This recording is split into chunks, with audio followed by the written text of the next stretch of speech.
Hello everyone, it's a beautiful summer in Melbourne, amazing, and I'm gonna work on this MG Midget. What I'm gonna do is I'm gonna replace the fuel pump because it's the old school, it has the contacts and it stops every now and then, and I have to bank, in case you guys don't know it, at the back right there. Let me show you. You have, if you start from fuel with your electric fuel pump, you just bank somewhere here, which is the spot where the fuel pump is located underneath, and that will make the fuel pump start again.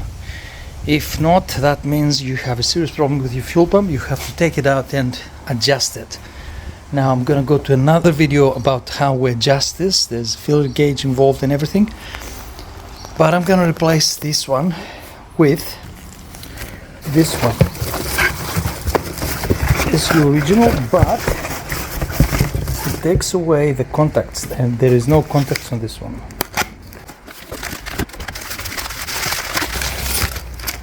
That's the one. AUF214EN. EN stands for earth negative. Believe it or not, these cars were not all made with negative as a ground. Some of them has the positive post on the ground. So before you order a fuel pump, you have to check whether your car is a positive earth or a negative earth. That black tape here stands for negative ground. If it was red, that's a positive ground. And the easiest way to find out this, to check the battery posts. This is the negative post, and mine is grounded onto the chassis, so it's like every other normal today's car, a negative ground. Believe it or not, some of them had the positive as a ground and the negative as power supply.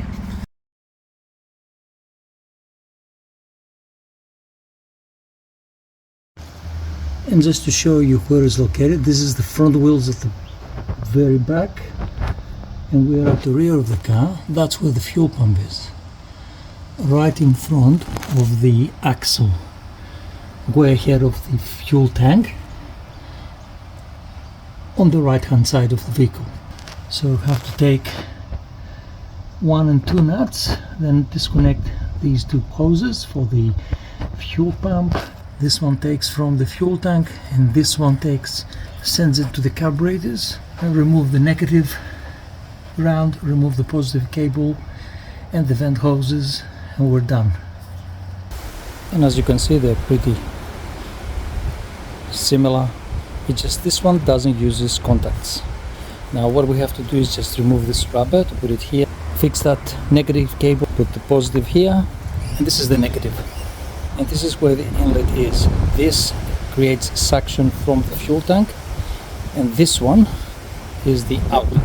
It sends it to the carburetors, and the manufacturer says that this has to be at the top, to facing up towards the chassis.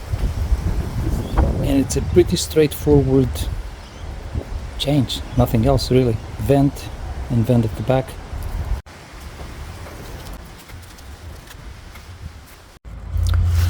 And this is the new pump installed. That's the ventilation. This is the inlet hose right there. This is the pipe that goes to the carburetors. New ground cable, because the old one was quite cracked and I didn't want to have any issues. The old positive cable is up there, and one ventilation which it didn't have a pipe, and I don't have one small pipe to just direct it downwards. But that's all good. Now let's put the battery on and see if that thing works. Let's turn on the key. Yes, straight away. Done.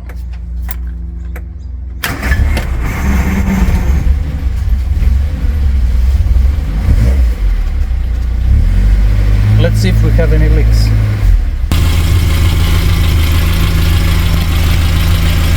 And I can't see any leaks at all, which means that bloody thing works absolutely fine. Good. Job done. Let's take this thing for a spin and see how it drives.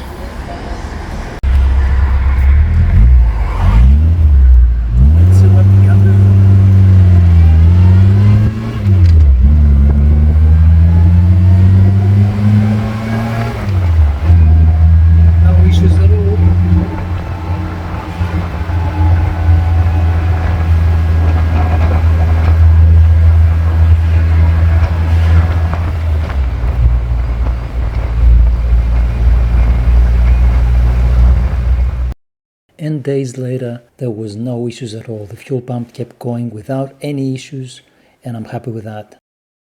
So I don't have to hit on the floor all the time over there. Thanks for watching, guys. I'll see you in the next video. Look after yourselves and families.